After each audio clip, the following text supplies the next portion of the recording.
Isang panibagong article ang nakita ni Dave sa Deep Web. Tungkol ito sa teknolohiyang dinedevelop ng Estados Unidos na may kakayahang kontrolin ang panahon. Kaya nitong lumikha ng bagyo, tsunami, lindol at landslide sa pamamagitan ng pagmamanipula sa takbo ng panahon at environment. Ang teknolohiya ay pinagdedebatehan kung kailan ito mailalabas sa publiko dahil sa advantages at disadvantages nito.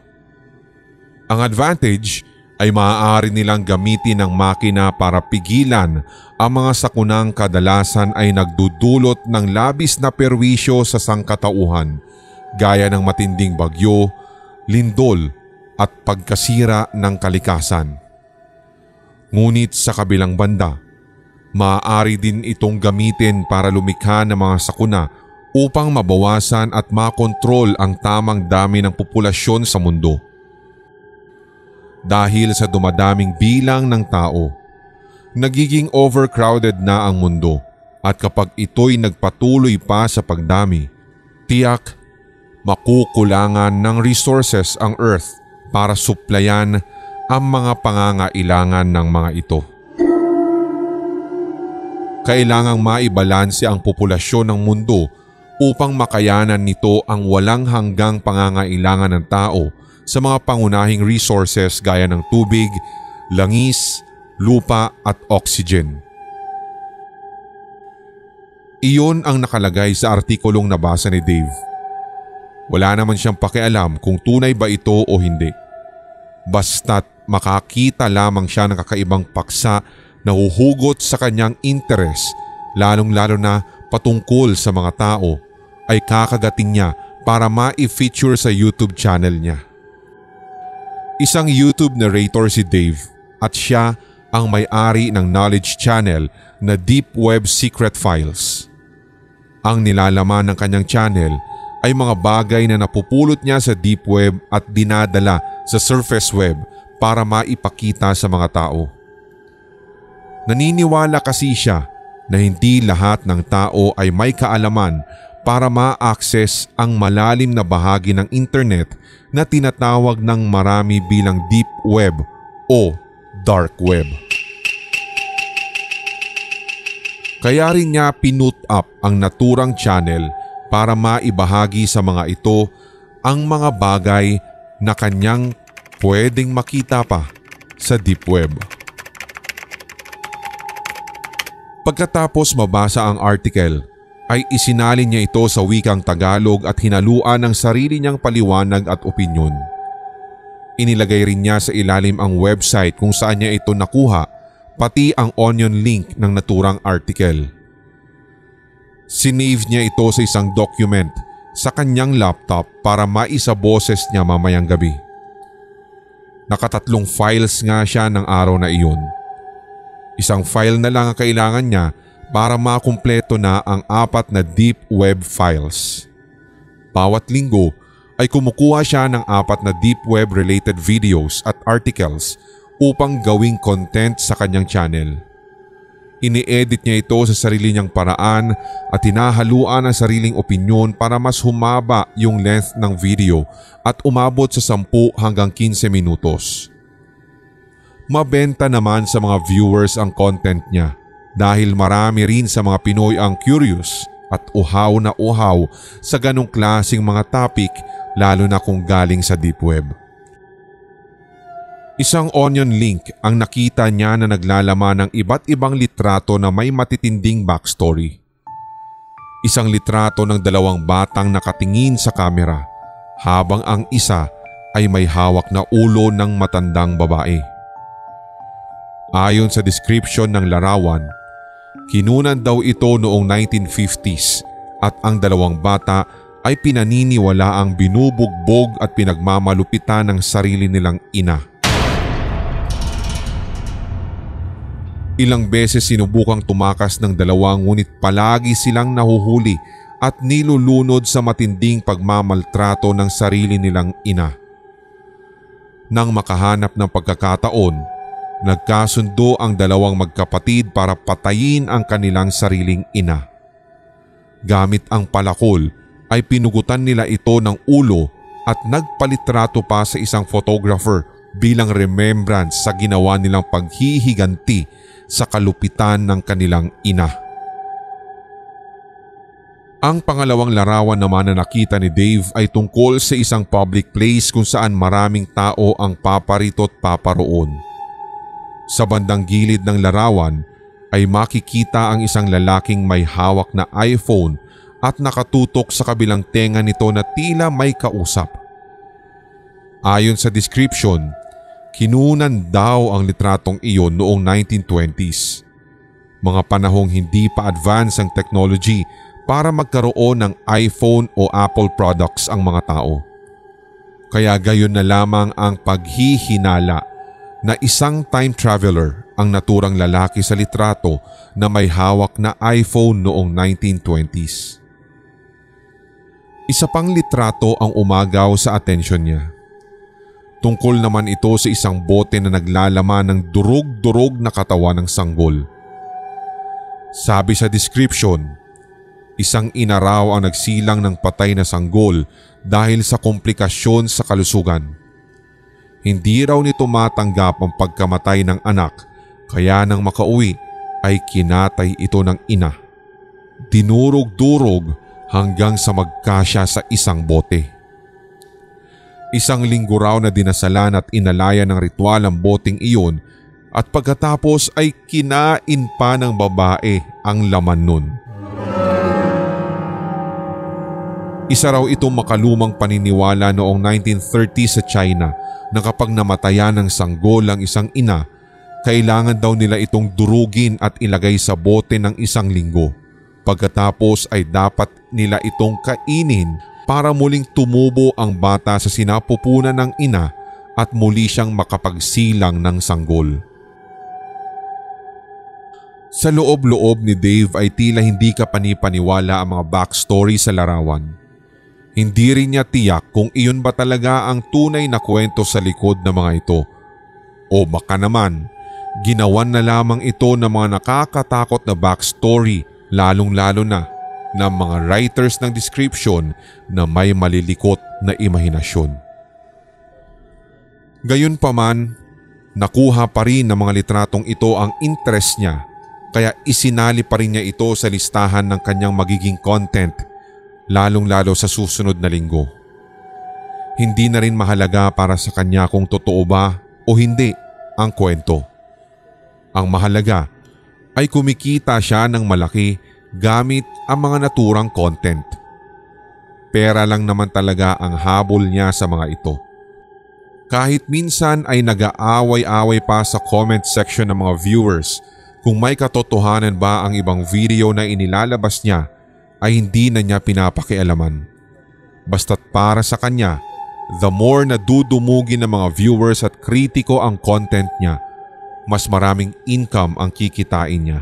Lalo pat kada video ay umaabot sa mahigit 500,000 views at minsan ay umaabot pa nga ng 1 hanggang 2 milyon. Nang sumunod na araw, muling naging abala si Dave sa harap ng laptop habang naghahanap ng panibagong mga article sa deep web. Hanggang sa makatagpo siya ng bagong onion link sa media category ng Hidden Wiki. Sa lahat ng bagong onion link, ito lang ang may Tagalog na word sa link. Nabanggibig nito, naging pula ang mga mata, tumulis ang mga kuko at tinubuan ng mga pangil.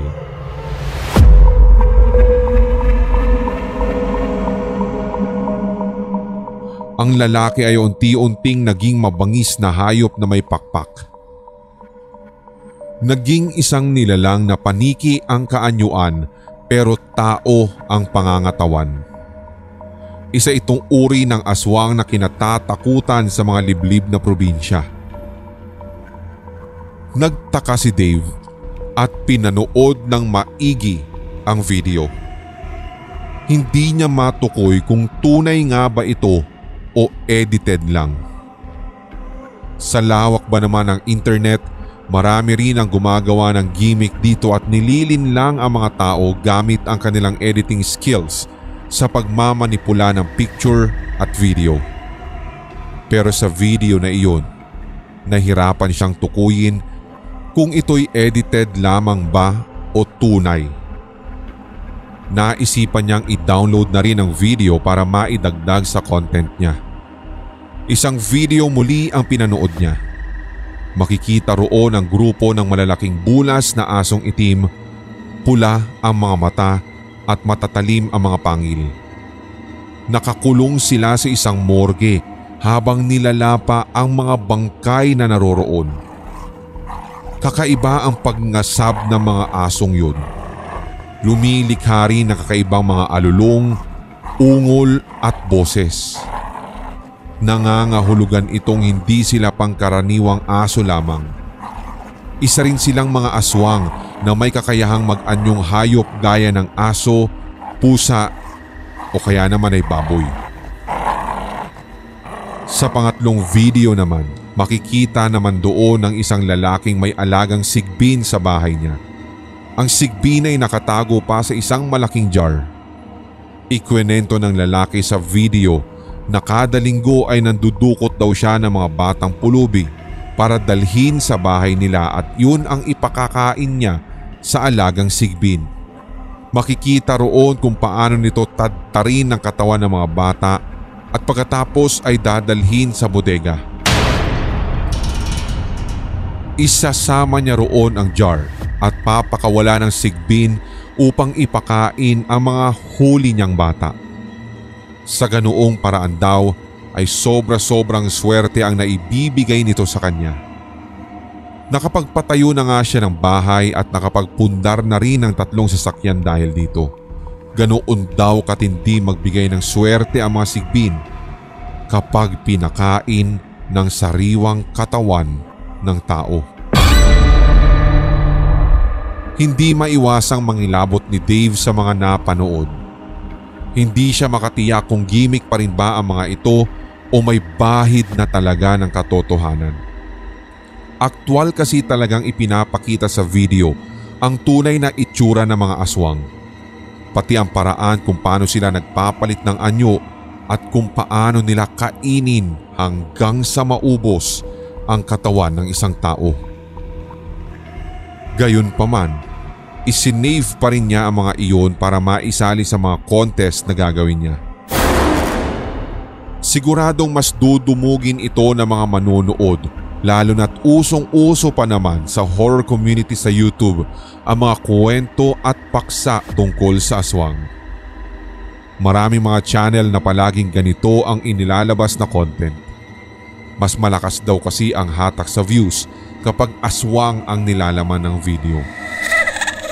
Ngayon pa lang ay hindi na niya mabilang sa imahinasyon kung gaano karaming income ang kikitain niya rito, lalo kapag nailabas na niya sa kanyang channel ang di umano'y aktwal na video ng mga aswang.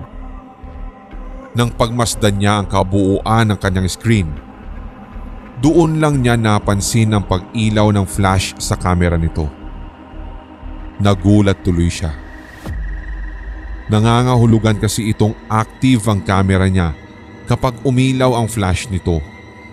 Iilaw-ilaw lang ang flash ng camera sa laptop kapag ito'y kasalukuyang ginagamit ng user o kapag may isang malware na nagkaroon ng access para kusa itong buksan.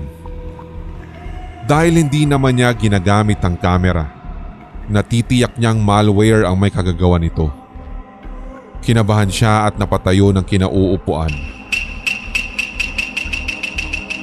Agad siyang kumuha ng electrical tape at tinakpan ang front camera ng laptop. Sa tagal na niyang nagda-dive sa deep web, ngayon lang napasok ng malware ang laptop niya. Nakuha pa nitong buksan ang camera niya at hindi pa man din siya nakapagtatakip ng muka dahil huli na niya itong nakita. Wala sanang mangyaring masama sa kanya. Hanggang isang araw ay nakatanggap siya ng spam email. Napakarami na mga email na ito ngunit iisa lamang ang sender na pinanggalingan. Pagbukas niya Isa-isa sa mga email na iyon ay nasindak siya. Nakalakip doon ang mga litrato niya habang nakaupo sa harap ng laptop niya. Ang iba ay mga larawan niya habang naglalakad siya sa labas. Nandun din ang larawan niya kaninang umaga habang papasok sa isang mall. Doon kinabahan si Dave. Iisa lang ang ibig sabihin nito. Hindi lang basta malware ang nakapasok sa laptop niya, kundi isang hacker na binabantayan ngayon ang bawat kilos niya. Nasa paligid ang mga taong ito dahil nagawa pa nitong kunan siya ng litrato sa labas. Isang araw na hindi nakalabas ng bahay si Dave dahil sa takot. Napansin kasi niya na sa tuwing lalabas siya ay doon nagpapadala ang hacker ng panibagong email sa kanya na naglalaman ng kanyang mga larawan sa labas. Napili na lamang niyang manatili sa loob habang nag-iisip ng paraan kung paano niya mapipigilan ang stalker na ito sa masama nitong binabalak. Hanggang isang gabi. Habang nag-a-upload ng panibagong video sa channel niya, nakarinig siya ng sasakyan na huminto sa harapan mismo ng kanyang bahay. Pinilit niyang maging kalmado at iniwasang mag-isip ng kung ano-ano. Habang hinihintay na ma-upload ang video, nakarinig naman siya ng mga yabag ng paa na papalapit sa pinto ng bahay niya. Doon na siya mas lalong kinabahan kung kaya't napatayo na siya sa kanyang kinauupuan. Kumuha siya ng pamalo sa likod ng pinto at kanya nang inihanda ang sarili. Lumabas siya ng kwarto at nagtungo sa sala. Nakita niya ang paggalaw ng doorknob na nangangahulugang sinisira na ito ng kung sino mang tao ang nasa labas. Dali-dali siyang tumakbo pabalik sa kanyang kwarto at tinawagan ang lahat ng kakilala sa cellphone para humingi ng tulong. "Pakiusap, pumunta kayo ngayon dito sa bahay ko. May nakapasok na magnanakaw. Nasa loob na siya ng bahay. Hindi ko alam yung gagawin ko. Napaghihinaan ako ng loob. Pakiusap, tulungan niyo ako." Pabulong na wika niya sa kaibigang nasa kabilang linya. Agad niyang ibinaba ang cellphone nang marinig ang paggalaw ng doorknob sa pinto ng kwarto niya. Napasiksik siya sa dingding at inihanda ang hawak na pamalo. Wala na siyang magagawa kundi ang lumaban. Pinilit niyang pakalmahin ang sarili at inilabas na ang lahat ng natitirang porsyento ng kanyang tapang. Biglang bumukas ang pinto at bumulaga nga roon ang 4 na lalaki na naka-vendetta mask at may suot na hood sa ulo. Nanginig ang buong katawan ni Dave. Nagsimula na siyang pagpawisan. "Subukan niyong lumapit. Magkakamatayan tayo rito." Panakot niya sa mga ito. Naglabas ang isang lalaki ng spray na nakalagay sa itim na bote. Inisprayhan nito ng kemikal ang buong kwarto niya. Mabilis na kumalat ang kemikal hanggang sa malanghap na niya ito. Unti-unti siyang nakaramdam ng panghihina at pagdidilim ng diwa. Nabitawan na niya ang hawak na pamalo at hindi nagtagal, bumulagta na lamang siya sa sahig. Nawalan na ng malay. Hindi na niya namalayan ang pagbubuhat sa kanya ng mga lalaki papalabas ng bahay. Isinakay siya ng mga ito sa itim na van at saka inilayo sa lugar na iyon.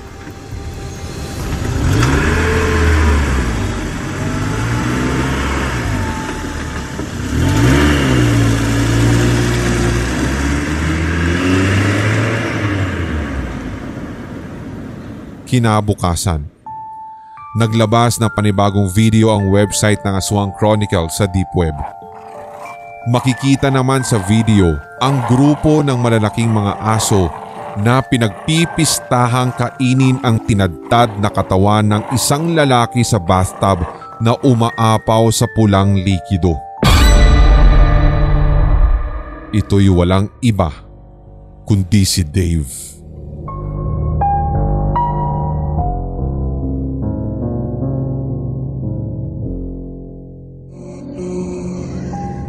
Panay ang kwento ng Ali kay Frank habang nililibot nila ang buong sulok ng bahay. Sa unang tingin pa lang ay naging komportable rin naman siya roon. Bukod kasi sa malapit sa trabahong pinapasukan ay walking distance lang din ang palengke, simbahan at ang iba pang mga pamilihan doon. Mas makakatipid din siya sa pamasahe. Sa huli, nagkasundo ang dalawa at uupahan na ni Frank ang bahay. Namangha rin siya rito dahil napakalaki ng bahay at napakamura lang din ang renta. Sa halagang 2,000, meron na siyang malaking sala at may kusina pa. May malawak din na banyo at 2 kwarto pa. May lupa rin sa likod ng bahay na pwedeng taniman ng mga halaman at gulay at may permiso naman siya sa ali. Walang-wala talagang sinabi ang mga nahanap din niyang apartment na naroroon din sa lugar na triple ang presyo pero wala pa sa kalahati ng size ng bahay na iyon. Binilang agad ni Frank ang pera sa harap ng ali habang inilalagay sa palad nito. Doon na rin nagwakas ang kanilang usapan dahil kinabukasan, tuluyan na siyang lumipat sa bahay, dala-dala ang mga mahalaga niyang gamit. Tinulungan siya ng mga kapitbahay sa pagbubuhat ng gamit papasok sa loob. Nang maipasok na lahat ng gamit ay doon na niya pinamerienda ang 2 lalaki na tumulong sa kanya at ito ay ang mga anak ni Aling Eva. Naging payapa ang unang araw ni Frank sa bago niyang bahay. Kinabukasan pa nga, namasyal pa nga siya sa mga pamilihan para bumili ng karagdagang gamit sa bahay. Muli siyang nagpatulong sa 2 anak ni Aling Eva na sina Tasyo at Isko. Gusto niyo bang magmerienda muna? Bili muna ako ng Coke sa labas. Hindi na po, Boss Frank. Tsaka may pupuntahan din kasi kami ngayon. Salamat na lang po. Nakangiting sagot ni Tasyo. Nagpasalamat din naman sa kanila si Frank. Paglabas ng dalawa ay si Frank na ang nag-aayos ng gamit sa dapat nilang kalalagyan. Pagsapit din ng hapon, nagsimba muna siya at gabi na siyang nakauwi dahil namili pa siya ng pagkain sa grocery store. Pagbukas niya sa pinto gamit ang susi, marahan niya itong sinipa at kinapa ang switch ng ilaw sa gilid. Pagkabukas ng ilaw, bumulaga sa kanya ang itim na ibong lumilipad sa loob at biglang lumabas. Sumagi pa ang pakpak nito sa kanyang muka na mas lalo niyang ikinagulat. Nabitiwan tuloy niya ang mga bitbit na plastic bag dahil sa kanyang nerbiyos. Hinanap niya sa labas ang itim na ibon pero hindi na niya ito nakita pa. Agad na niyang isinara ang pinto at ang mga bintana upang wala na ring makakapasok na ligaw na hayop. Pagpasok sa kwarto, ipinatong niya sa altar ang hininging holy water sa simbahan kasama ng mga puo na nakadisplay roon. Inayos niya ang higaan at maagang nagpahinga dahil sa dami din ng mga nilakad niya ng araw na iyon at pagod na rin siya. Naalimpungatan siya nang makarinig ng ingay sa labas. Mga asong umaalulong. Sa tindi ng mga alulong na iyon, nakaramdam siya ng hilakbot. Napilitan siyang bumangon at bahagyang sumilip sa bintana.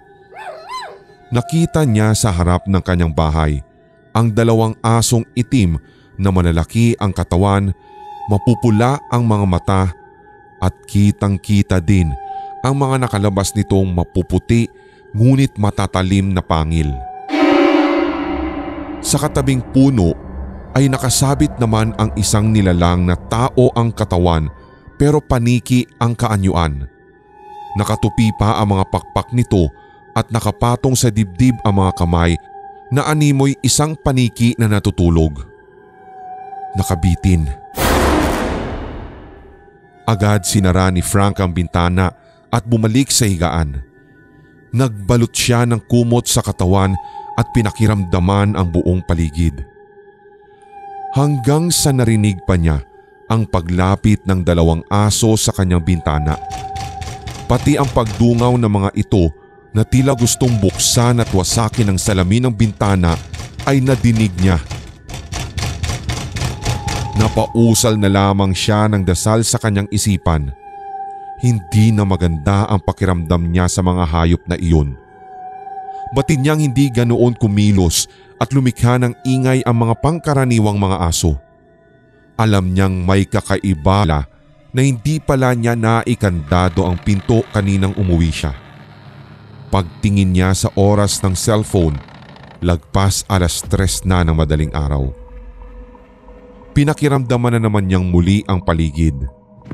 Dito nga'y may naririnig siyang yabag na mga paa na papalapit sa pinto ng kwarto niya. Kasunod nun ang sunod-sunod na pagtahol ng tila mababangis na boses ng kung anong nilalang. Mas lalong kinabuga ng dibdib si Frank. Pamilyar sa kanya ang mga nadidinig niyang ingay na iyon. Ganon din kasi yung ingay na nilikha ng 2 aso na nagpakita sa labas ng bahay niya kagabi. At mukhang nakapasok na ang mga ito ngayon sa loob ng kanyang tinitirhan. Bigla na namang kumalabog ang pinto. Parang nais itong wasakin. Doon nga'y nanginig na ang buong katawan ni Frank, lalo na nang makitang unti-unti nang nawawasak ang pinto. Dali-dali siyang tumayo at kumuha ng armas na maipanglalaban. Nakakita siya ng matulis na kawayan sa likod ng aparador at mahigpit niya itong hinawakan at hinanda ang sarili sa pagbubukas ng pinto. Makalipas ang ilang sandali, tuluyan na ngang nawasak ang pinto at iniluwa nito ang 2 malalaking bulas na aso.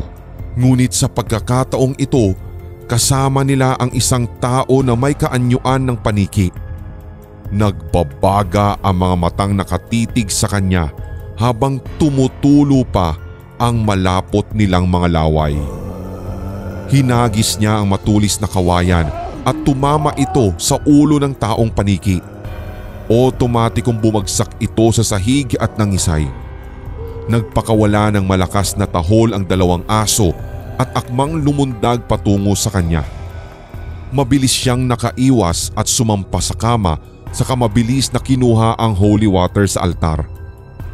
Iwinisik niya ang laman nito sa 2 mababangis na aso. Dito nga't napansin niyang tila nagunahan sa pag-atras ang mga ito at umusok pa ang katawan dulot ng pagkakapaso sa banal na tubig.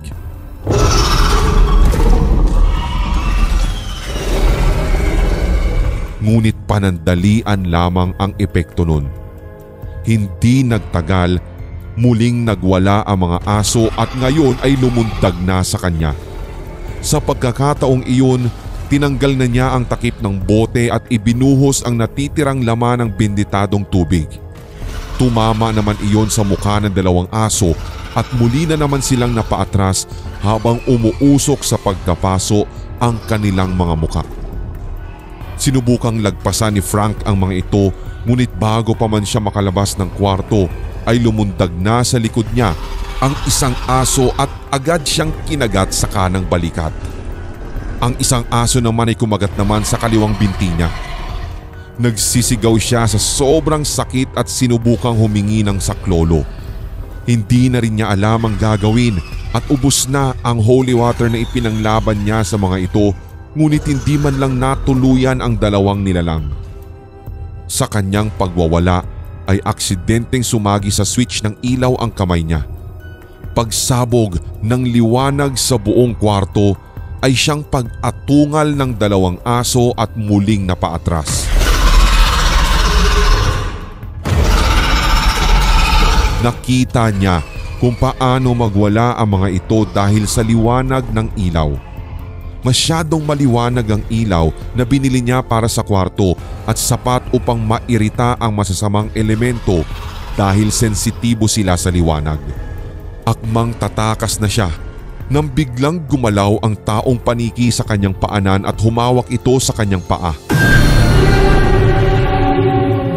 Muli siyang napasigaw nang bumaon ang kuko nito sa kanyang balat. Tiniis niya ang sakit at binunot ang matulis na kawayang nakatarak sa ulo nito. Sa kanya ito itinarak ng mariin sa dibdib ng nilalang. Muling nangisay ang taong paniki at umusok ang dibdib kung saan niya ibinaon ang kawayan. Hanggang sa unti-unti nang nagbalik sa dati ang anyo nito.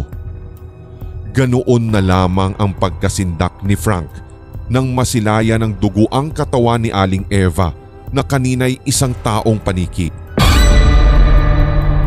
Hindi na niya hinintay na magbago pa ang anyo ng dalawang asong nangingisay at nagwawala na ngayon sa loob ng kwarto dahil sa liwanag ng ilaw doon. Alam na rin naman niya kung sino ang mga ito. Maliwanag na ang lahat sa kanya. Ang mga nilalang na ito sa labas ng bahay niya kagabi ay walang iba kundi sina Aling Eva at ang dalawang anak nito. Nang gabing iyon, nilisan niya ang bahay at kumaripas ng takbo. Basta't kung saan-saan na lamang siya nakarating hanggang sa tuluyan na rin siyang maligaw dahil sa kanyang pagtakbo. Doon ay hindi na din niya alam ang kanyang daraanan. Napaluhod na lamang siya sa lupa at nag-abang ng dadaang sasakyan. Wala pang ang ilang minuto, isang puting van ang nakita niyang paparating. Doon na siya nabuhayan ng pag-asa at masiglang pinara ang mga ito. Huminto naman sa tabi niya ang van. Pagbukas ng bintana, bumungad sa kanya ang tatlong grupo ng mga lalaki sa loob.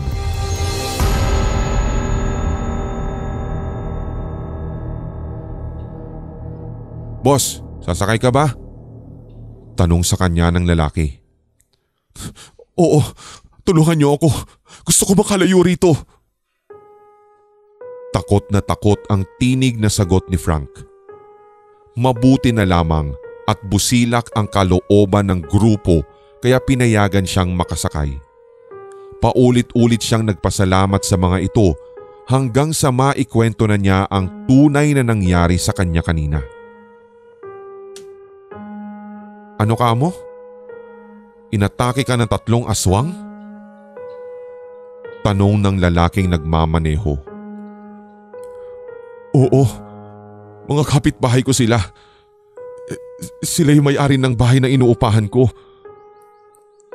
Kaya pala nakapagtataka, ang mura ng renta nila doon. Sa tingin ko, ang gusto lang talaga nilang mangyari ay paupahan ng bahay upang mabiktima nila ang sinumang tumira doon. Hindi ko nga alam kung gaano ako kapalad dahil nakaligtas pa ako kanina." Nagkatinginan ng 3 lalaki. Hanggang sa magsalita ang isa na nasa tabi niya. "Napatay mo ba sila?" Yung nanay sigurado akong napatay ko. Pero yung 2 aso, yung 2 anak niya, yun lang hindi ko sigurado dahil buhay sila kanina nung iniwan ko." "Ganun ba? Sabagay, okay lang yun. Ang mahalaga, hindi na kami mahihirapan dahil wala na rin kaming mga karibal." Sagot ng driver ng van. Nagtaka si Frank kung kaya't, "Bakit? Anong ibig niyo sabihin karibal?" Doon lamang niya napansin ang makahulugang titig sa kanya ng grupo. Sila ang umubos sa mga kagrupo naming nagbakasyon noon sa lugar na yon. Kaya nga nagparami kami ng lahi ngayon para makaganti sa kanila. Pero mabuti na lang at napatay mo na sila. Kaya nabawasan na din kahit papano ang trabaho namin. Magfo-focus na lang kami sa pagpaparami ng lahi. Tugon ng seryosong lalaki na nasa likuran niya. Kinabahan si Frank. Bakit? Mga anong klaseng nilalang kayo? Pinakita sa kanya ng katabing lalaki ang isang lunchbox. Pagbukas nito, bumungad kay Frank ang pugot na ulo ng tao na may kasamang mga daliri. Kumakain din kami ng tao. Ang pinagkaiba nga lang, nagbabago ng anyo ang pamilya ng aswang na naengkwentro mo. Kami naman, hindi. Kaya wala kaming laban sa kanila. At pagkatapos ay sumabog ang tawanan ng 3 lalaki sa loob ng sasakyan. Higit na nasindak si Frank nang ipakita sa kanya ang nilalaman ng cooler na nasa likod ng sasakyan. Hindi siya pwedeng magkamali sapagkat mga pinagputol-putol na bahagi ng katawan ng tao ang naroroon. Bumabiyahe pala sa iba't ibang lugar ang grupo para dumukot ng mga tao at gawing pagkain. May dugong kanibal ang mga ito. Huwag kang mag-alala. Di ka naman namin papatayin. Ngayon, dahil ikaw mismo ang ihahanda namin sa fiesta ng aming baryo. Marami kami doon na pagsasaluhan ka.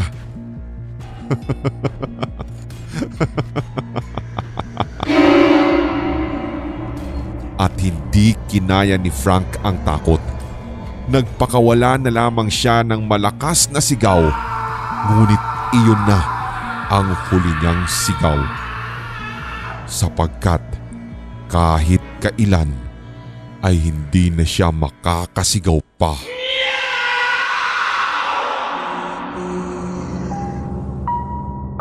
Nakipagkamay si Migo sa mag-asawa pagkatapos ng kanilang pirmahan at transaksyon. Sa huling pagkakataon, muli nilang nilibot ang buong sulok ng bahay na ngayon ay pagmamay-ari na ni Migo. Masyadong malaki itong bahay para sa'yo. Mas mabuti siguro kung magdala ka na rin ng mga kasama mo. Sabi sa kanya ni Bernard de los Santos. Kaya nga po tugon ni Migo. Sa susunod na taon pa kasi uuwi yung asawa ko . Next year pa matatapos yung kontrata niya dun. Masyado naman din malayo yung mga pinsan ko para patirahin ko pa dito. Pero ang kagandahan lang kasi rito, tahimik ang buong paligid mo. Wala ka ring mga kapitbahay na maingay. Wala din masyado mga bata tsaka walang mga tambay kaya sigurado walang gulo. Nakatitiyak ako na magiging payapa talaga yung buhay niyo rito. Saad sa kanya ni Lani de los Santos habang nagpapaypay sa sarili. Yun nga po yung gusto ng asawa ko kaya kinuha ko po tong bahay. Pagkatapos ng maikling kwentuhan ay nagpaalam na sa kanya ang mag-asawa na may balak mag-migrate sa Canada sa susunod na buwan. Kinabukasan ay namili ng mga bagong gamit si Migo para sa bahay. Isa-isa niyang inayos ang frigidaire, telebisyon at mga lamesa sa tamang pwesto. Nakaramdam din siya ng pagod dahil sa bigat ng mga binuhat kaya nagpahinga muna siya sa kwarto. At habang nakahiga nga, nakaramdam siya ng bahagyang pagyanig sa paligid.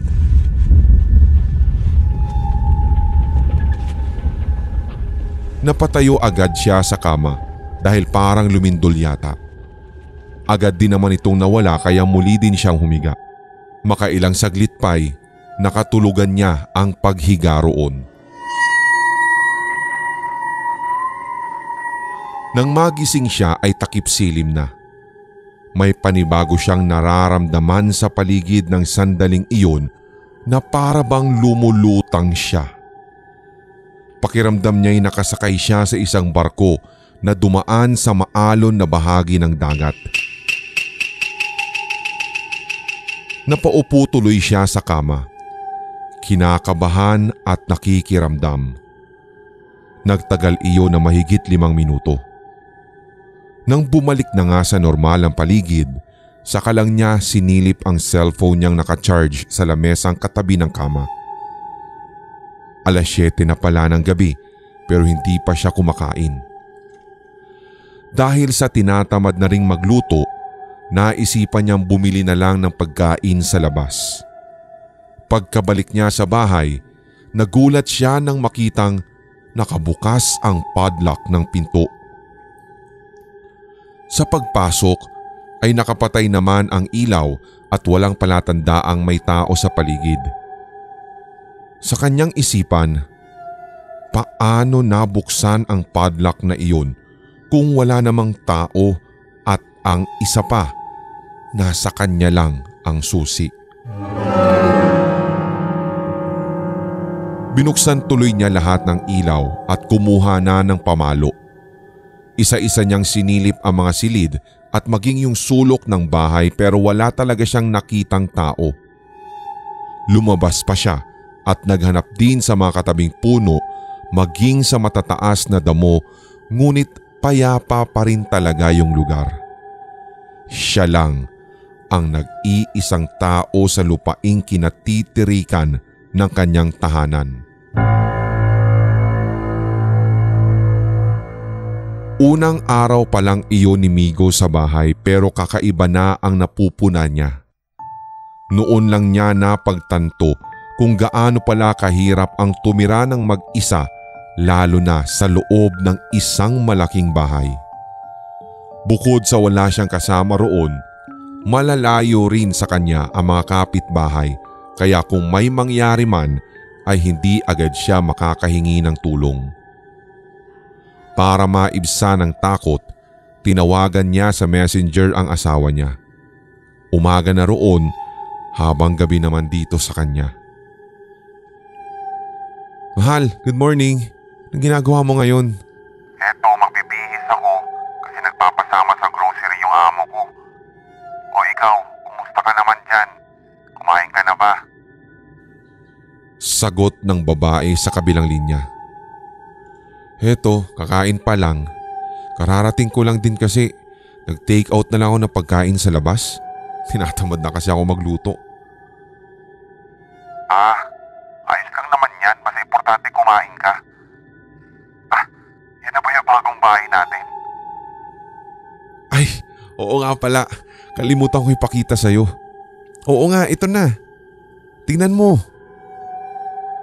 At inilibot pa ni Migo ang kamera sa paligid. Lumabas pa siya ng kwarto at ipinakita ang sala, kusina, pati ang labas ng bahay. Maging ang ikalawang palapag ay inakyat din niya at pinakita sa asawa. Mukhang napakalaki naman pala at maganda. Excited na tuloy akong umuwi dyan. Pero siguro lungkot mo ngayon, no? Wala ka kasing ibang kasama, no? Oo nga eh. Tsaka medyo nakakatakot. Nangunot ang noo ng babae sa screen. Nagtanong ito. Nakakatakot? Paano nakakatakot? Wala lang. Hayaan mo na yun. Hindi ko lang maiwasan na matakot dahil syempre, alam mo naman mag-isa lang ako dito. Alam mo na minsan ang lakas manakot ng imahinasyon ko. Parang hindi mo naman ako kilala. At tumawa ang babae at pagkatapos ay nagpaalam na para maituloy na ang pagbibihis.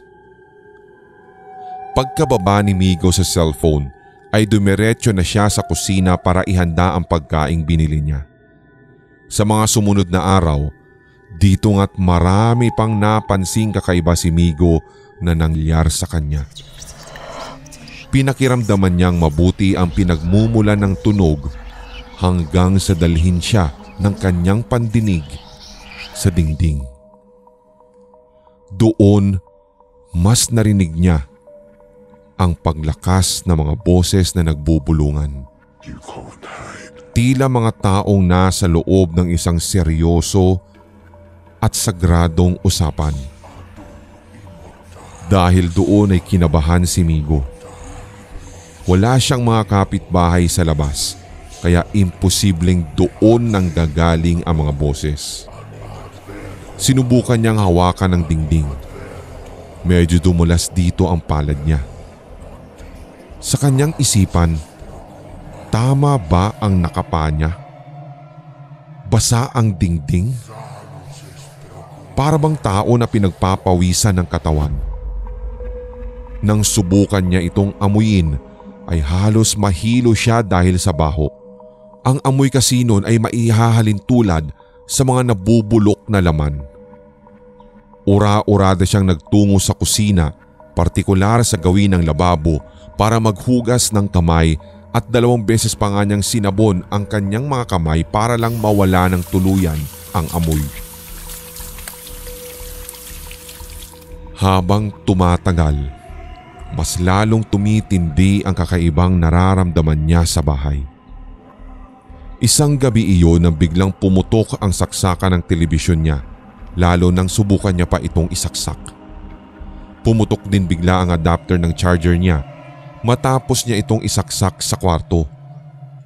Kahit saan siya magsaksak ay palaging pumuputok ang mga saksakan ng bahay.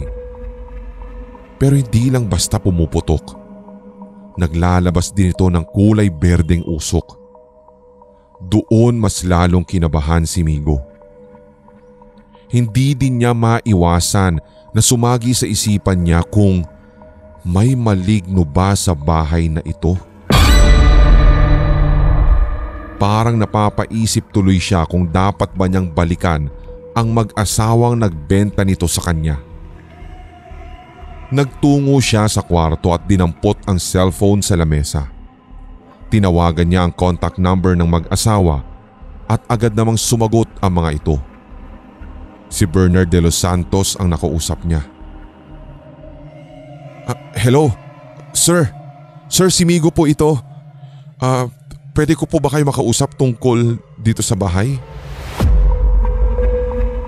Oo naman. Ano ba may paglilingkod ko sa iyo? May gusto lang po sana akong malaman tungkol sa nakaraan ng bahay na ito. Kung hindi niyo po sana mamasamain. Teka lang ha. Medyo maingay kasi rito eh. Pero kung gusto mo, pupunta na lang kami bukas dyan para makipag-usap sa'yo. Pero sir, ngayon ko po kayo kailangan Hindi na naituloy ni Migo ang sasabihin nang ibaba ng lalaki ang telepono. Sinubukan niya itong muling tawagan pero hindi na ito sinasagot. Napamura na lamang siya sa inis at nagsabi pa ng "Shit!" Ayaw niyang pagdudahan ng mag-asawa pero sa palagay kasi niya'y may hindi sinasabi ang mga ito tungkol sa bahay na yon. Lalabas na sana ng silid si Migo, ngunit bahagya siyang napasigaw nang maramdaman ng pagdikit ng mga paa niya sa sahig. Hindi na siya nakakalakad. Para bang may matinding glue na dumikit sa paa niya para ganun din katindi ang magiging kapit nito sa sahig. Kahit anong galaw niya ay hindi ito matanggal-tanggal. Sinubukan niyang persahin ang pagtaas sa kabilang paa at natumba na lamang siya sa sahig at namilipit sa sakit. Nanlaki sa sindak ang kanyang mga mata nang makita pang naiwan yung balat ng kanyang paa at hanggang ngayon nakadikit pa rin sa sahig. Mabilis na umagos ang sariwang dugo at laman sa kabila niyang paa kung kaya't gumapang na lamang siya para makalabas ng kwarto.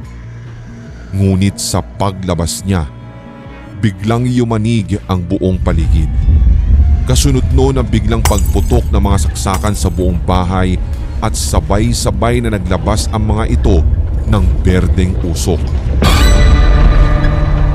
Ang usok ay kumalat hanggang sa magsabog ito ng napakabahong amoy.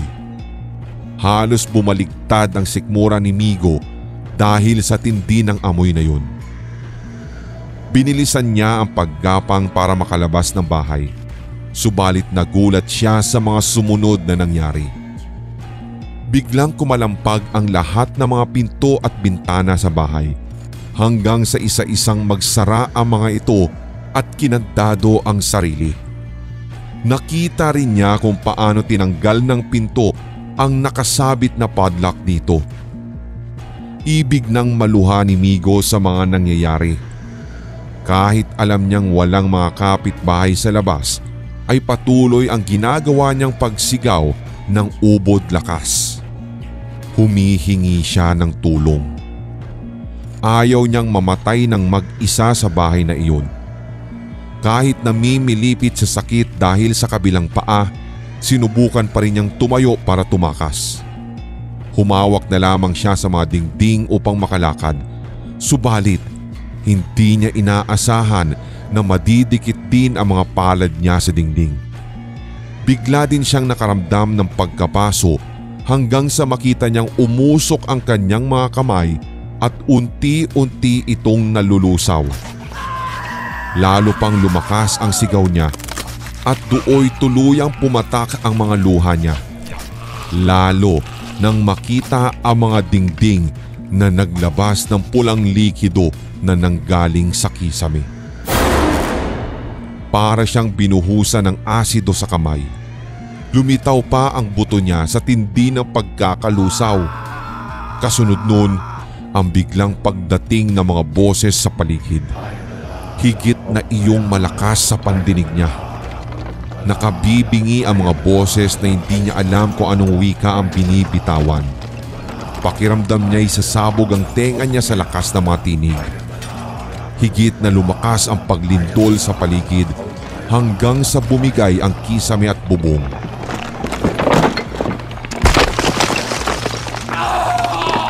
Iyon na ang huling sigaw ni Migo. Sa lakas ng pagkakatama sa kanya ng mga nawasak na bubong ay nahati pa sa dalawa ang katawan niya. Naiwang dilat ang mga mata habang umaagos ang sariwang pulang likido sa naputol niyang katawan.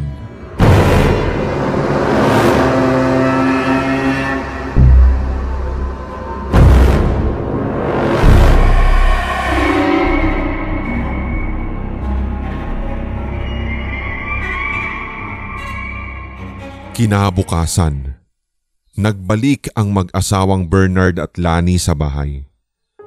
Napakaganda pa rin ng bahay hanggang sa loob. Ganun pa rin katingkad ang pintura ng mga dingding at ang ayos pa rin ang bubong. Nang makarating sila sa sala, bumungad sa kanila ang bangkay ni Migo na nahati sa dalawa. Kita rin nila ang nalusaw na dalawang kamay nito at ang litaw nitong mga buto. Binalot ng matinding alikabok na kulay berde ang katawan ni Migo.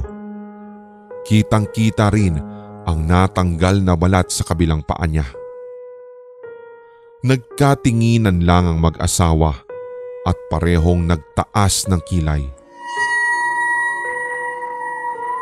Sa pagtitinginan nga nilang iyon, tila ba nag-uusap na ang kanilang mga mata at alam na nila kung ano ang ibig sabihin.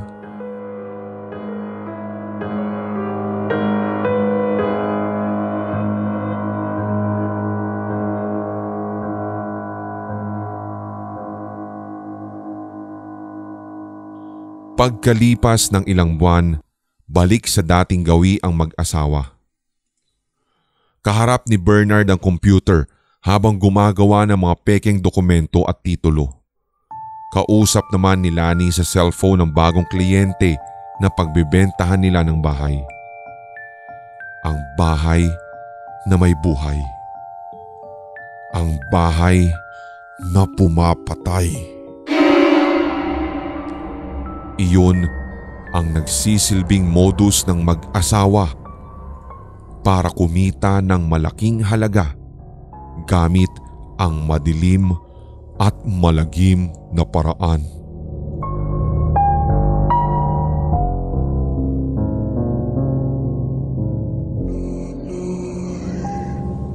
Nitong mga huling araw, napapadalas ang kwento ni Leo tungkol sa buhok na palagi raw lumilitaw kahit saan siya magpunta. Kapag umiinom siya ng tubig ay bigla raw itong lumilitaw sa bibig niya. Sa tuwing babangon sa umaga ay lagi raw itong nakakalat sa unan niya. Maging sa pagbubukas ng gripo ay may buhok din daw doon na sumasabay. Isang mahabang buhok na tiyak nitong galing sa isang babae. Ayon sa kanya, ang buhok na iyon ay mabaho raw ang amoy.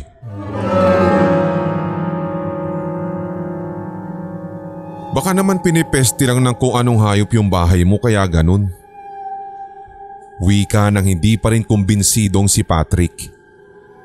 Hindi ito mapaniwalain sa mga kwentong guni-guni lalo na't pinalaki ito ng kanyang mga magulang sa mundo ng siyensya. Imposible naman, Brad. Paano makakagawa ng buhok ang anumang hayop o insekto kung ganun? Tama naman si Leo, pre. Pakli ni Joshua sa usapan. Ano kaya tol kung humingi ka na lang muna ng tulong sa albularyo? Teka, paano? Teka, saan naman tayo hahanap ng albularyo? Yan din ang hindi ko alam. Sa panahon ngayon, mahirap na rin kasi makahanap ng mga albularyo. Lalo na dito tayo ngayon sa Maynila. Hindi kasi uso yung ganyan dito eh. Lahat ng paraan ay papasukin na ni Leo malaman lang niya ang pinagmumulan ng buhok na gumugulo sa kanya araw-araw.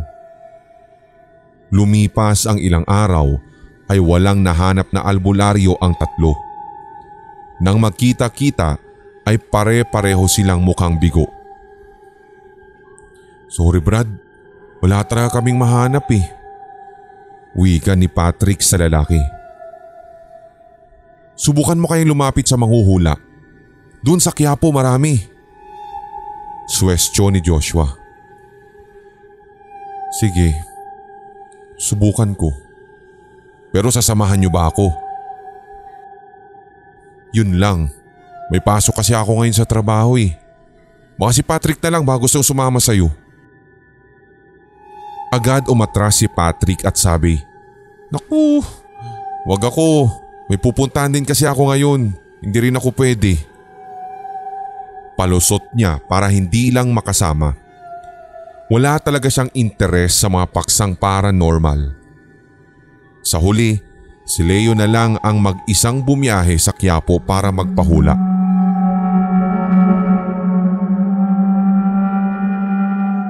Araw ng Sabado at muling nagkita-kita ang tatlo para mag-inuman sa bahay ni na Joshua.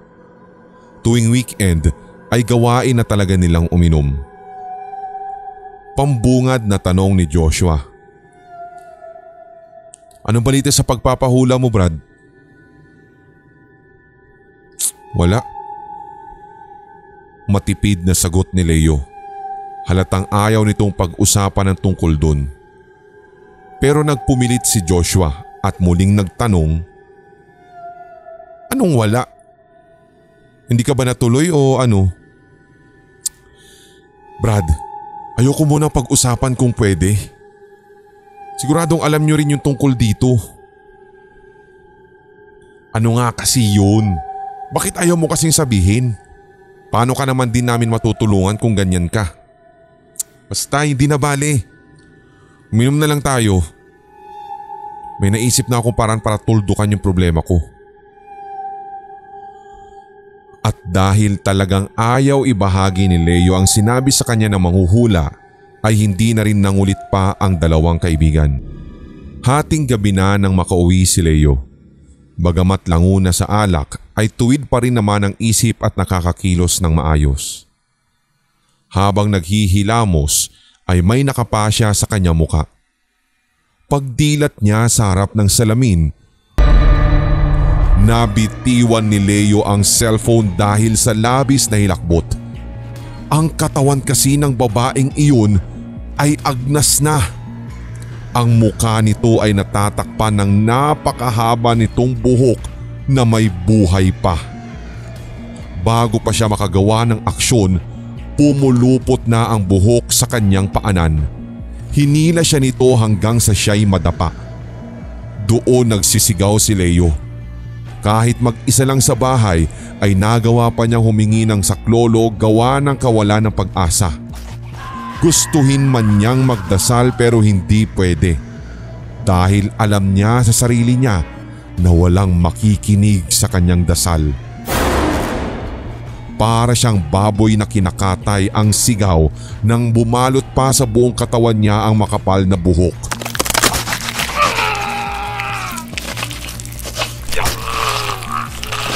Unti-unting nagsilabasan doon ang iba't ibang mga peste gaya ng ipis, gagamba, alupihan at nakakadiring uod. Nagwawala pa sa loob ng buhok ang katawan ni Leo pero wala na itong magawa para iligtas pa ang kanyang sarili.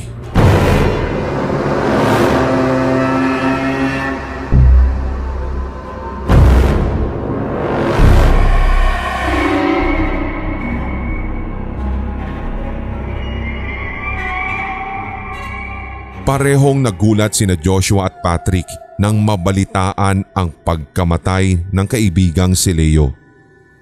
Puno raw ng mga pasa at sugat sa katawan ng matagpuan nito. Ang ipinagtataka lamang din ng magkakaibigan kung bakit may paso pa ng sigarilyo ang mukha nito. Mas lalo ding nagtaka lalong-lalo na ang otoridad nang matagpuan ang ilang hibla ng buhok na nakapulupot sa katawan nito. Walang iniwang bakas ang kriminal. Napakalinis ng crime scene. Ni hindi rin malaman ng otoridad kung paano napasok ang bahay ng lalaki gayong nakakandado naman ang gate at walang taong nakita sa CCTV. Naging isang malaking misteryo sa kanila ang pagkamatay ni Leo. Doon napaisip si Joshua. Sabi pa'y, Brad, hindi kaya may kinalaman dito yung buhok na palagi raw niyang nakikita? Ewan ko, naguguluhan din nga ako sa nangyari. Tugon naman ni Patrick. Ayaw niyang maniwala sa kababalaghan pero maging siya ay natatakot na rin sa pagkamatay ng kaibigan. Pagkarating ng mahabang holiday ay naghiwalay muna ang magkaibigan dahil nagbakasyon sila sa kani-kanilang probinsya. Si Joshua ay umuwi ng Pampanga habang si Patrick naman ay nagbakasyon sa bahay nila sa Bohol. Isang tanghali iyon nang maisipang maligo ni Patrick dahil sa sobrang init ng panahon. Nagtungo siya sa likod ng bahay kung saan nakapwesto ang kanilang paliguan. Naghubad siya ng damit hanggang sa boxer shorts na lang ang natira. Binuksan niya ang drum at binuhusan ng tubig ang kanyang ulo. Habang hinahaplos ang muka, may nakapa siyang kakaiba. Isang mahabang buhok ng babae ang nakuha niya mula sa kanyang ulo at muka. Nabagsak pa ni Patrick ang hawak na tabo. Nagulat siya at pagkatapos ay binanlawan ang katawan ng mabilisan. Napatayo siya at dahan-dahang sinilip ang drum. Ganun na lang ang pagkagimbal niya nang makitang punong-puno ng mahabang buhok ang drum na iyon. Sa takot ay napatakbo agad siya sa loob ng bahay kahit basa pa ang katawan. Nagkulong siya sa kwarto at doon nagpunas ng tuwalya. Napaupo na lamang siya sa papag at pinapakalma ang sarili. Hindi dapat siya naniniwala sa kababalaghan dahil laki nga siya sa siyensya pero ano itong nangyayari ngayon sa kanya? Parang nararanasan din niya ngayon ang madalas na ikwento sa kanila ng yumaong kaibigan na si Leo. Hanggang sa lumipas ang ilang araw ay padalas ang pagpapakita ng mahiwagang buhok kay Patrick, kung saan na rin ito sumusulpot. Sa banyo, sa ilalim ng kanyang unan, sa kanyang pagkain hanggang sa pagligo. Napilitan na rin siyang sabihin ito kay Joshua nang minsang magkausap sila sa cellphone. Saan naman kaya nanggaling yung buhok na yun? Tsaka bakit ikaw naman yung kinugulo? Nagtatakang tura ni Joshua sa kaibigan. Brad, wag mo na rin akong tanungin tungkol dyan dahil same lang naman tayo ng tanong. Hindi ko rin mahanapan ng sagot eh. Ewan ko bakit sa akin naman nagpapakita yung mga buhok na yun? Sagot ni Patrick sa kabilang linya. Yan mo, Brad. Subukan ko makahanap ng sagot tungkol dito. Hindi ko nga lang alam kung paano pero pamalitaan kita agad pag nakahanap ako ng ideya. Sige Brad. Maraming salamat ha. Pagpatak ng gabi ay hindi makatulog si Patrick sa kanyang higaan. Parang gusto niyang lumipat sa kabilang kwarto kung saan natutulog ang mga kasama niya sa bahay. Sa pagdaan din ng ilang araw, mas lalong tumitindi ang takot niya at halos ayaw na nga siya nitong patulugin. Hindi nagtagal ay bumangon din si Patrick sa papag. Buo na ang pasyan niyang lumipat sa kabilang kwarto. Hindi pa man siya nakakatayo ay may naramdaman na siyang pumulupot sa kanyang mga binti. Nang hawakan niya ito, laking gulat niya dahil buhok ang nakapulupot sa kanyang mga paa. Sinubukan niyang tumayo at maglakad para buksan ang ilaw pero agad din siyang nadapa nang hilahin siya ng buhok na iyon. Pagbagsak ni Patrick sa sahig, bumungad sa ilalim ng kama ang isang babaeng walang saplot ang katawan. Dito pala nanggagaling ang buhok na sumasalot din sa kanya. Gayon na lamang ang lakas din ng sigaw ni Patrick at isa-isang tinawag ang mga kasama niya sa bahay. Lalo pa siyang nagwala nang tuluyan siyang balutin sa buong katawan ng buhok ng naturang nilalang. Doon ay hindi na nga siya nakasigaw. Naramdaman niya ang pagpasok ng buhok sa kanyang bibig, ilong at tenga. Pakiramdam pa nga niya'y hinihigop nito ang kanyang hininga. Wala ding nagawa si Patrick kundi magwala habang nilalamon ng buhok ang buo niyang katawan. Nais niyang umusal ng dasal ngunit naaalala niya ang isang katotohanan. Wala nga palang makikinig sa kanyang dasal.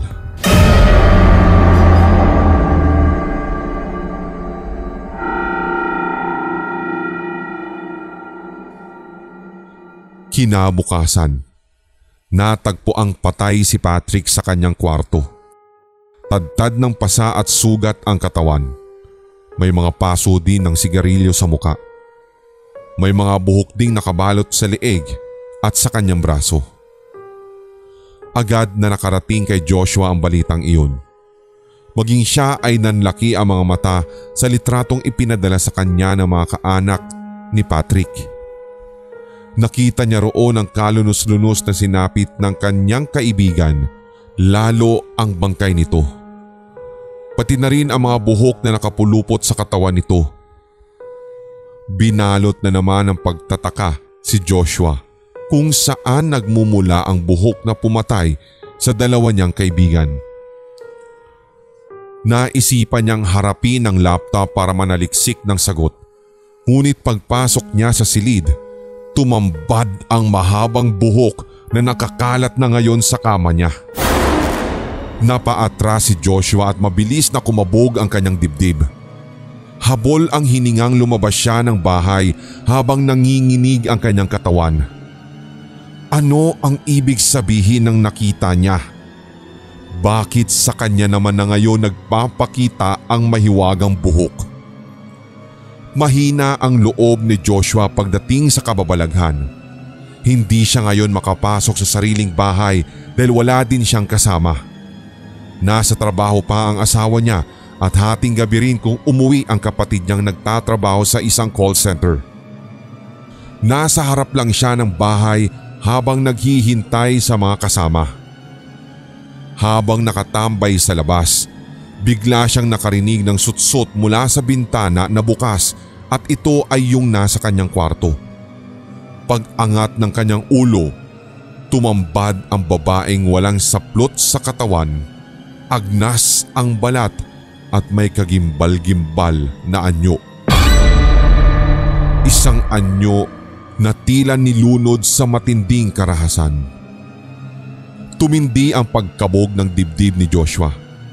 Nagsimula siyang pagpawisan sa noo, lalo at nang mapagtanto niya na pamilyar ang wangis ng babaeng kanyang nakikita.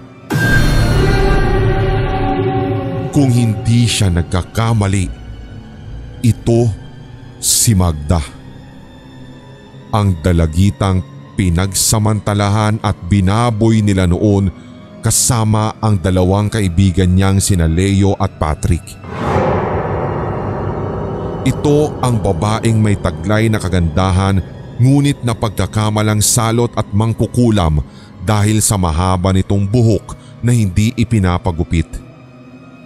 Dahil sa ganda ng babae, hindi nila nalabanan ng tawag ng laman. Mag-isa lang din kasing naninirahan ang babaeng iyon sa syudad kaya madali din nilang naisakatuparan ang madilim nilang plano. Napakatagal na ng pangyayaring iyon. High school pa lamang sila nang maganap ang krimen. Ngayon ay nagbabalik ito kasama ang mahabang buhok nito para makapaghiganti. Hindi mo magagawa sa akin ang balak mo, Magda. Patay ka na! Hindi mo ako kayang saktan. Pero hindi sumagot ang babae. Ngunit biglang gumalaw ang buhok nito at biglang humaba hanggang sa pumulupot sa katawan ni Joshua. Ibig sumabog ng ulo ni Joshua sa takot. Bakit hindi pa niya naisipang tumakbo noong una pa lang? Ngayon ay bihag na siya ng buhok ng nilalang at wala na siyang magagawa para makatakas. Hindi rin niya nagawa pang magdasal dahil batid niyang sila rin ang may kasalanan kung bakit naghihiganti ang nilalang na ito sa kanila. Siguradong wala ring makikinig sa kanyang mga dasal kung kaya't inilabas na lamang ni Joshua ang pinakamalakas niyang sigaw na gumising sa mga kapitbahay. Isa-isang nagsidungawan ng mga ito habang ang iba naman ay lumabas pa ng bahay para makita ang kabuuang kaganapan. Ang naabutan na lamang nila ay ang nakabulagtang katawan ni Joshua sa harap ng bahay nito. Nang lapitan nila ito, pinalot ng sindak at pagtataka ang anyo ng mga nakikiusyoso. Balot ng buhok ang mga braso at leeg ni Joshua. Puno rin ito ng mga sugat at pasa sa katawan. May mga paso pa na sigarilyo sa muka at halatang nalunod ito sa matinding karahasan bago nalagutan ng hininga. Ngunit sino naman kaya ang gumawa nito? Nagkatanungan ang mga tao tungkol dun. Kanina lang ay nakakarinig pa nga sila ng sumisigaw, subalit ngayong paglabas nila ay ganito na agad ang naabutan nila sa lalaki. Bangkay na ito nang makita nila. Walang kaalam-alam ang mga osyoso sa tunay na naganap kay Joshua, pati na rin sa dalawang barkada nito. Huli na bago nila nalamang kahit gaano pa katagal palipasin ang isang kasalanan. Susundan at susundan pa rin sila nito hanggang sa kasalukuyan.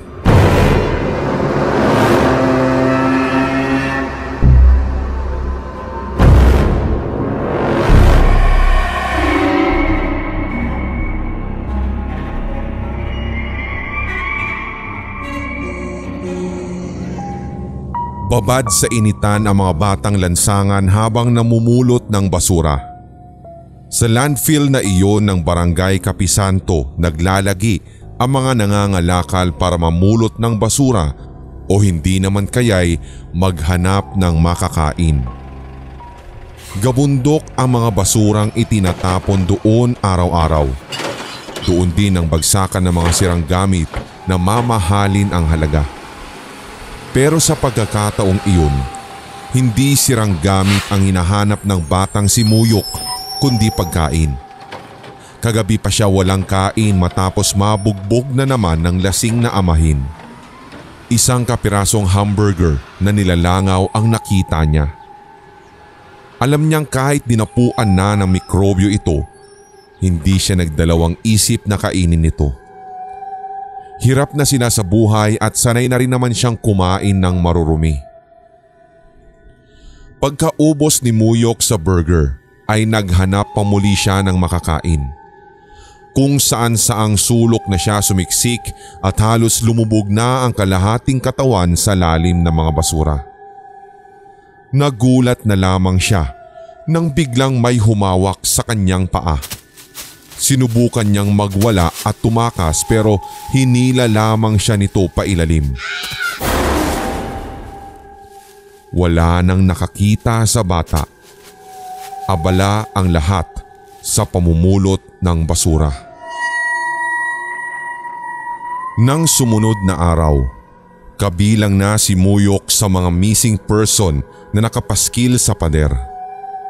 Mahigit isang buwan nang iniimbestigahan ng otoridad ang sunod-sunod na pagkawala ng mga tao sa kanilang lugar. Walang pinipili ang sospek. Bata man o matanda ay dinudukot nito. Babae man o lalaki, walang nakakaligtas. Bigla-bigla na lang naglalaho, ni walang naiiwang bakas. Hirap na hirap tuloy ang mga pulis na resolbahin ang kasong ito dahil mailap na mailap ang suspect. Ni hindi nga nila alam kung saan nila ito mahahanap. Karamihan ng mga nawawala ay yung mga mahihirap. Puna ng isang tambay sa isang tindahan. Teka, hindi kaya tinototohanan na talaga ni Mayor yung sinabi niya dati? Di ba natatandaan nyo? May sinabi siya noon sa isang talumpati niya. Ang sagot daw para matapos ang kahirapan ay patayin ang mahihirap. Napaniwala nito ang iba pang mga tambay roon. Mahilig kasing magbiro ang bagong halal na mayor ng kanilang bayan. Minsan nga, nagbiro pa ito na gagahasain daw nito ang lahat ng babaeng mahuhuli na nagdadamit ng maiiksi. Doon kasi sa lugar nila, dumarami ang bilang ng mga manyakis, ganun na rin ang mga rapist dahil na rin sa ibang babae na kung manamit kasi ay halos kita na ang kaluluwa.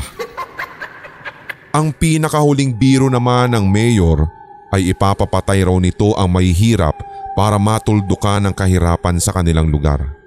Kaya daw puro mayayaman na lang ang natira ay literal na wala nang maghihirap sa kanila.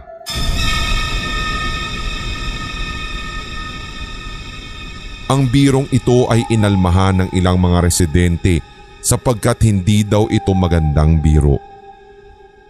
Wika tuloy ng isang ali na bumili lamang ng suka sa tindahan.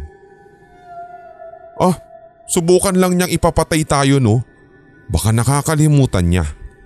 Dito na tayo lumaki kaya mas kabisado na natin yung lugar, lalong-lalo na yung ugali ng lahat. Pero siya, hindi pa nga niya kabisado tayong lahat, di ba? Porket dayo lang siya rito, ganyan na tayo mamaliitin yan. Bakit? Ano ba yung tae niya? Gold? Baka siya pang patayin ko at ipatapon ko dyan sa basurahan. Tawang-tawa naman ang tinderang si Malin sa usapan ng mga tambay sa labas. Kung kaya't, kayo talaga, sineseryoso nyo na naman? Ba't hindi na ba kayo nasanay sa kanya? Di ba noon pa mang nangangampanya pa lang siya, ang dami na rin naman niya binitiwang biro. Lalo na dito sa lugar natin. Pero ano nangyari? Di ba siya pa rin ang nanalo? Naputol ang usapan nila nang biglang pumasok sa tindahan ang asawa niyang si Lando. May 50 ka ba dyan? Bakit? Ano na naman gagawin mo? Ipangaambag ko lang sana dun sa inuman namin ni paring Ricky. Inuman na naman? Nung nakaraang araw uminom na kayo ah. Mag-uumpisa ka na naman ba? Sawang-sawa na akong palagi kang umuuwing lasing tapos nang gugulo dito sa bahay. Pati nga yung mga anak mo ay natutroma na sa'yo. Malin naman. Matanda na ako. 61 na ako.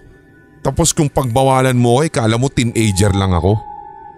Sana naman pagbigyan mo na lang akong gawin ang gusto ko para man magkaroon ako ng kaligayahan sa buhay ko kung pwede. Kaligayahan? Bakit? Hindi ka pa maligaya sa amin ng pamilya mo? Palagi na lang yang inuman ang inaatupag mo araw-araw. Wala ka nang trabaho, hindi ka pa tumutulong dito sa tindahan. Makakakain ba tayo kung hindi ako nagsusumikap dito? Mag-isip ka naman, Lando. Oo, tumatanda ka. 61 ka na. Pero tumatandang paurong. Ay abay putang ina naman. Dito na naman ba mapupunta yung usapan na yan? Agad nagsialisa ng mga tambay sa labas nang marinig ang mag-asawang nag-aaway na naman. Pati tuloy sila ay natotroma na rin kay Lando. Kilala kasi nila ang lalaki. Buong lugar ay tiyak na mabubulabog kapag ito ay lasing. Ay basta, wala ako may bibigay sa'yo. Wala pa nga akong kabenta-benta rito oh. Abay putang ina. Wala palang kwenta yung tindahan na to. 50 lang hindi pa maibigay. Ang tanda-tanda ko na pero kinokontrol mo pa rin ako. At saka isa pa, kung ang mga magulang ko nga hindi nila ako kayang pigilan, magulang ko na yun ha. Magulang ko na yun. Ikaw, asawa lang kita punyeta ka. Sa galit ni Malin ay kinuha niya ang kutsilyong nakalapag sa tabi. Punyeta ka ring animal ka. Umalis ka rito. Sa ibang tao ka maghanap ng 50. Kung meron mang walang kwenta rito, ikaw yun. Mamatay ka na sana sa kalasingan mo, hayop ka. Hindi ka naman din namin kailangan ng mga anak ko. Matapos noon ay hindi niya naiwasan ang pagpatak ng luha sa labis na galit. Tumakbo pa palabas ng bahay si Lando at padabog na naglakad palayo. Kapag dumampot na ng patalim ang babae, kailangan na siyang lumayo. Nawala ang lahat ng tapang niya sa pagkakataong iyon. Dahil dito, sa ibang tao na lang nang hiram ng pera si Lando.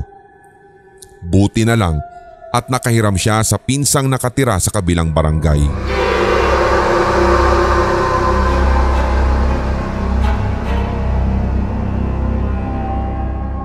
Hating gabi na nang matapos ang inuman.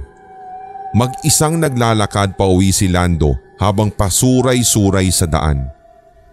Napatakip na lamang siya ng ilong nang madaanan ang malawak na lupaing tambakan ng mga basura.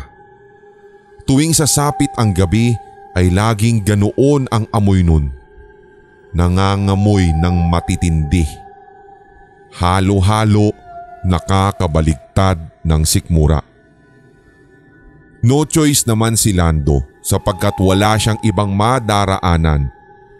Tanging yung daan lamang na iyon ang patungo sa kanila, kaya tsinaga na lamang niya.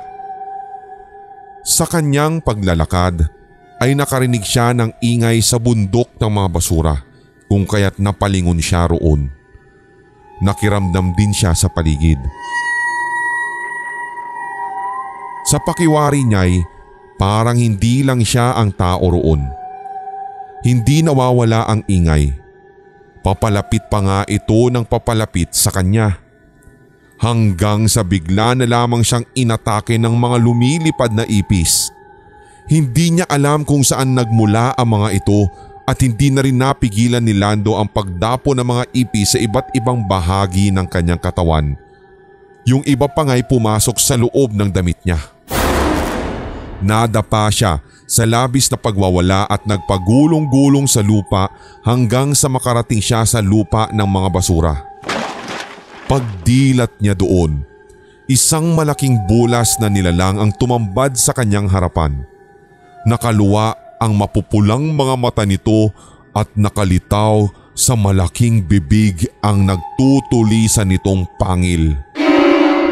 Makakapal ang balahibo nito sa muka at ang mga kuko nito ay sadyang kay tutulis.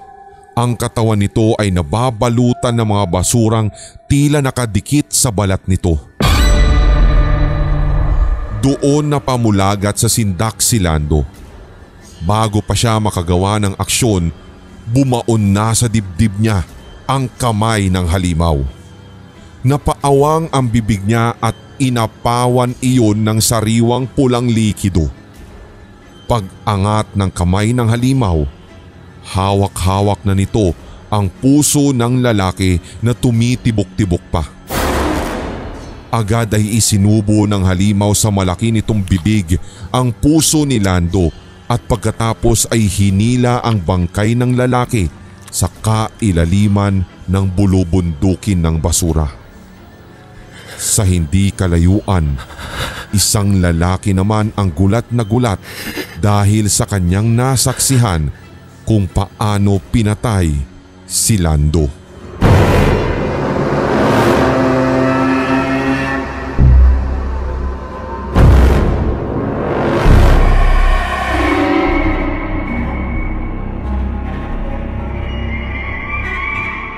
Nang sumunod na linggo, kabilang na rin si Lando sa mga nawawala at hinahanap ng otoridad. Maging ang asawa nitong si Malin ay hindi maiwasang umiyak at mag-alala para sa lalaki. Kahit naman napapadalas ang away nila dahil sa paglalasing, ay mahal din naman niya ang lalaki. Nagsumpaan silang mag-asawa na magsasama sa hirap at ginhawa.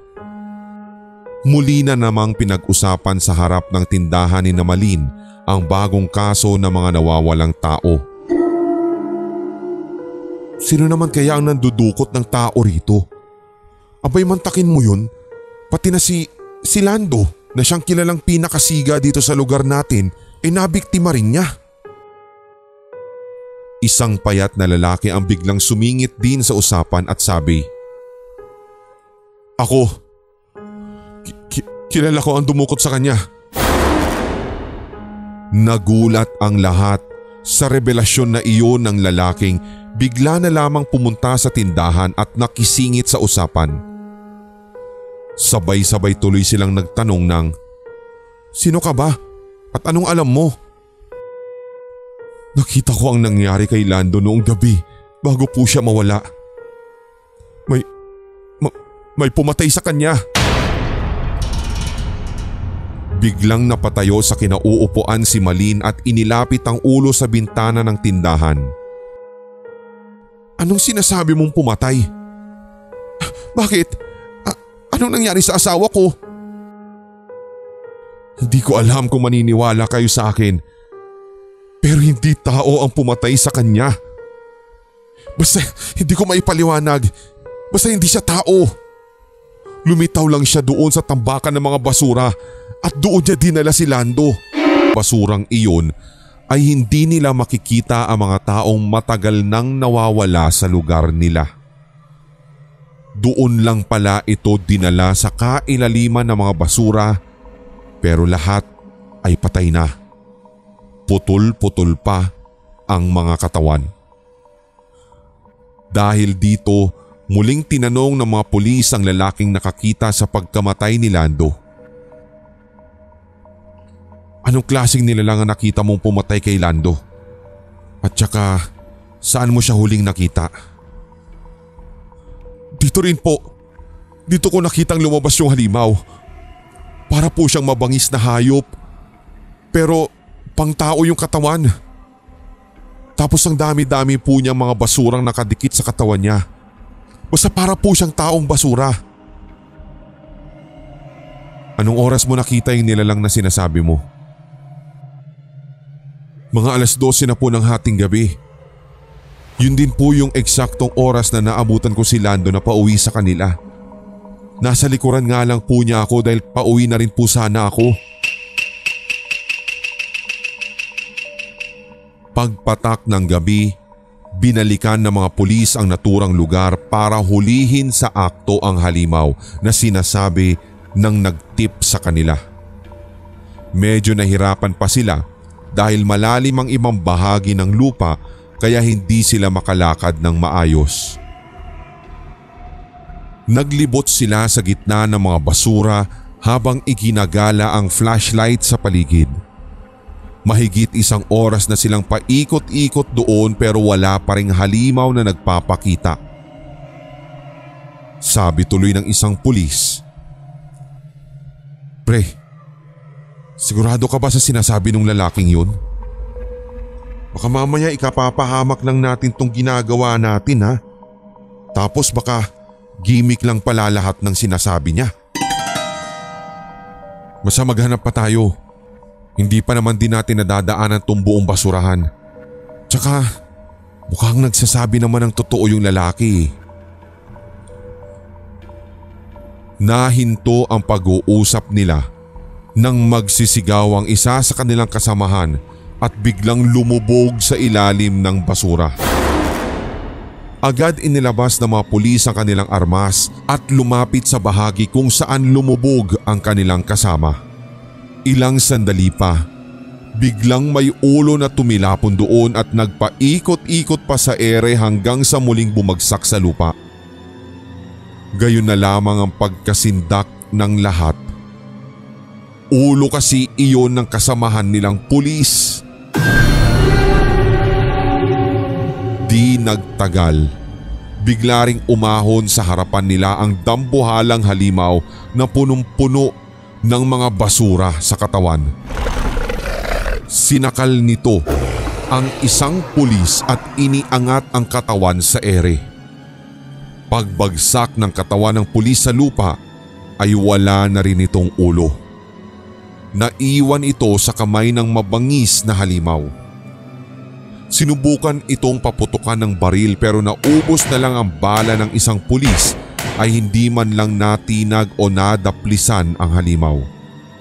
Lahat ng armas na dala ng mga pulis ay ginamit na nila pero nangati lang ang halimaw dito. Bago pa nga sila makagawa ng bagong aksyon, lumundag na ang nilalang sa kanilang harapan hanggang sa sabay-sabay na silang natumba sa lupa. Ang mga sumunod na pangyayari ay mas kagimbal-gimbal. Naging pagkain lang ng halimaw ang grupo ng mga pulis. Isa-isa silang dinukutan ng puso, hinati pa ang katawan ng mga ito sa 2 at kinain lahat ng laman.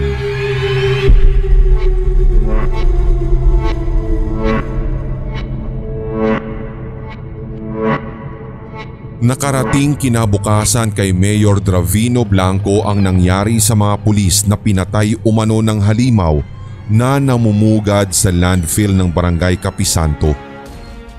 Labis itong ikinagulat ng mayor pati na mga kapartido nito kung kaya't sinabi niya sa mga kasama, "Totoo nga pala ang sinabi sa akin ng tatay ko noon. Lalong-lalo na yung patungkol sa kemikal."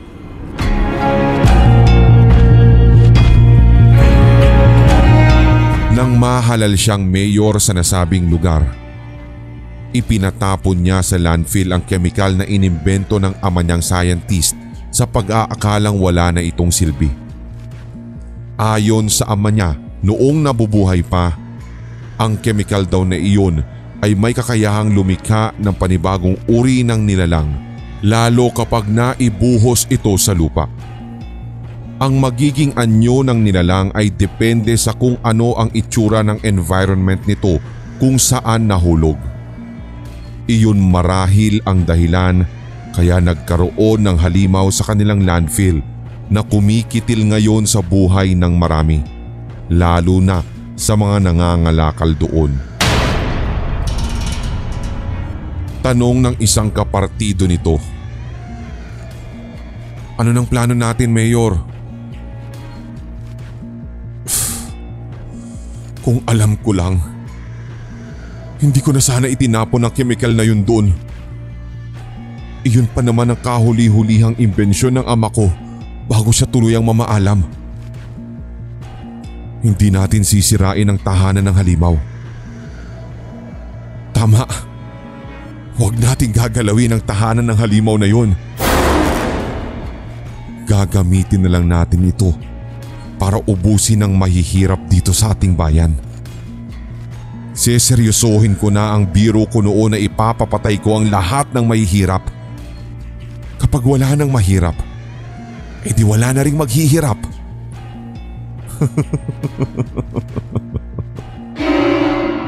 Wika ng mayor na parabang nagliliwanag ang kanyang isipan sa naisip na plano. Walang kaalam-alam ang lahat sa madilim nitong plano.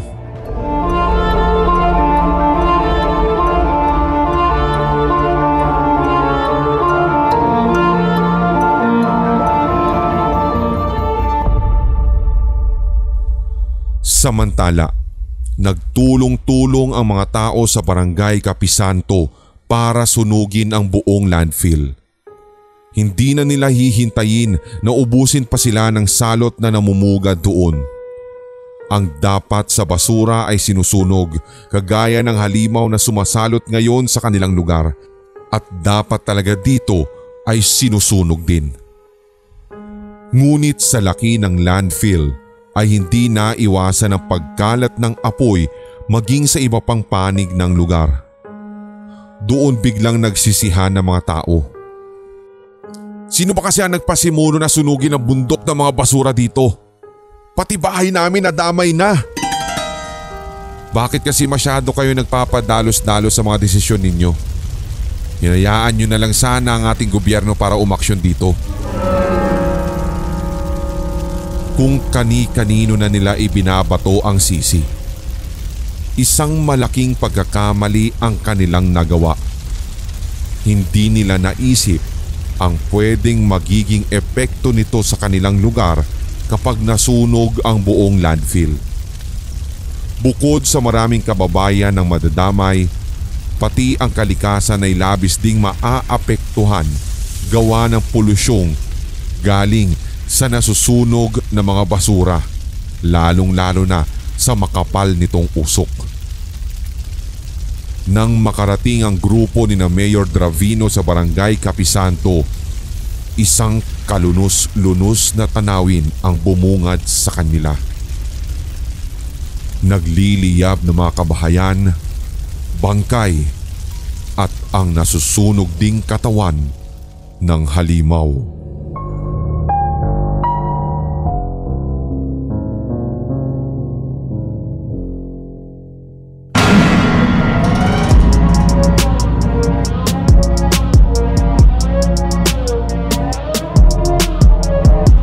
Nagustuhan mo ang kwentong katatakutan na ito?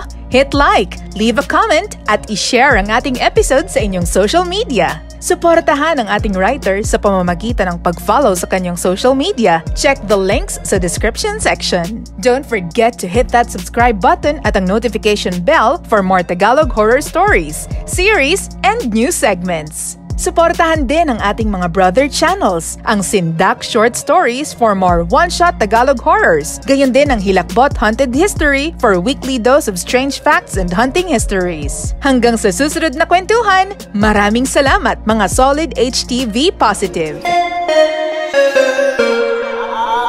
Mga Solid HTV Positive, ako po si Red at inaanyayahan ko po kayo na suportahan ng ating bunsong channel, ang Pulang Likido Animated Horror Stories. Subscribe na or else. Ngayong taon, tuloy-tuloy ang ating kwentuhan at unli takutan dito sa Hilakbot Pinoy Horror Stories Radio. Your first 24/7 non-stop Tagalog horror stories Sa YouTube.